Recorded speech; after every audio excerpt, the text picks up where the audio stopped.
And good morning from the Oklahoman's video studio. I'm Dave Morris. Happy to tell you about a new program called Butts to Benches that you can find around downtown Oklahoma City. It's a program that'll be growing. I'm joined by Lisa Sinar, Executive Director of OKC Beautiful, and T.O. Bowman. He's the Sustainability Manager with the City of Oklahoma City. Guys, thanks for stopping in this morning. Thank you. Thanks for having us. Butts to Benches, what is this? We have received a grant from Keep America Beautiful to install some receptacles downtown where we can collect cigarette waste. And then those cigarettes are collected and sent to a recycler to actually make park benches and other plastic like pallets and things out of the waste.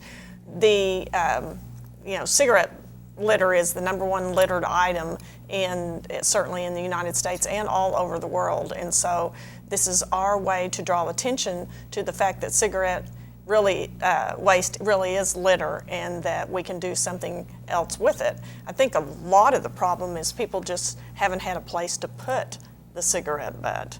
So these receptacles provide that opportunity for them. I've noticed them. You're looking at the footage that we shot from around downtown Oklahoma City. They're eye-catching because they're kind of at eye level. You know, they're a little bit higher up than you might expect. It's not like something sitting on the ground there, but very easy to, I assume if you smoke, that would be a very easy thing to take advantage of. Yes, and we want to draw attention to people and people to realize what it is, and it's just so easy. They don't have to put it out before they put it in, and they can just drop it in there and keep it off the ground. Butts to Benches, the name. Did you guys have any problems throwing that out there? Or you're like, oh, that's a great name. We're definitely running with that. We just wanted it to catch people's attention. Well, it certainly does that. You mentioned Keep America Beautiful also has a similar program coming out, and their name is? Their name is Your Butt is Big. Which is true because this adds up, right? You guys have already emptied some of these, and there's a lot of cigarette butts in these. That's right. We partner with Downtown Oklahoma City Incorporated, and they use their street safe maintenance contract for the downtown area to collect these. And they after about 3 weeks, they collected about 2.5 gallons of cigarette butts. So, I mean, that could be anywhere from 10 to 15,000 cigarette butts just in 3 weeks. So, we would expect to see, after 6 months of the pilot, we would expect to see a substantial amount, probably close to 100,000 cigarette butts. Which tells you that people are still smoking quite a bit. That's right, and that was part of the conversation when we talked about this program, not wanting to encourage people to smoke, but we know it's a reality, and that and when they do, we want to give them a dedicated place to put these. And so if they throw them in a trash can or something like that, that can create hazards. And you mentioned that they're at eye level. That keeps them out of reach of children. Sometimes if they do put them in with burning embers, it can stay warm for a little while. It's not a fire hazard necessarily like it would be in a trash can, but we felt like the environmental impact was significant enough that we should pursue this program, and I think it's paying off. How long have they been out there? Probably early August. We put about 23 out, and so we have another 17 that are in storage, and we're exploring locations, somewhere in Bricktown, maybe Midtown, some high traffic areas, and where we try to target are entry and exit points of buildings or where people may have to stop or start smoking, and so we try to collect the most there, and we've seen some significant dramatic decreases in the amount of litter around those areas.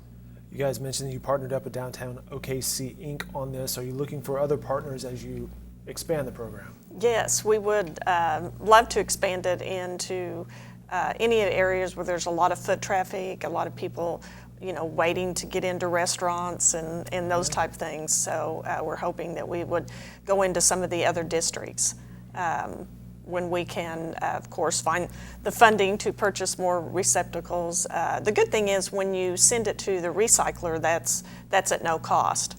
And so they're just facilitating us being able to send it to them so they can make their benches. You were telling me a little bit about how this process works. It's kind of interesting that the cigarette butts can be recycled into some sort of plastic material.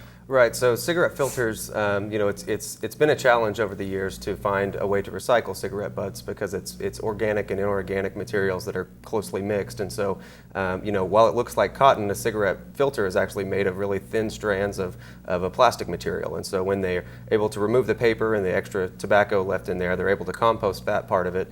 And then the rest of it is made into kind of a low-grade plastics material that can be used, as Lisa said, for pallets or benches or, a variety of products. Talking with T.O. Bowman, the Sustainability Manager of the City of Oklahoma City, and Lisa Saynar, Executive Director of OKC Beautiful. T.O., tell me more about your job. What does the Sustainability Manager of the city do? Well, we're located in the Planning Department, and just in July 2015, the city adopted a new comprehensive plan called Plan OKC.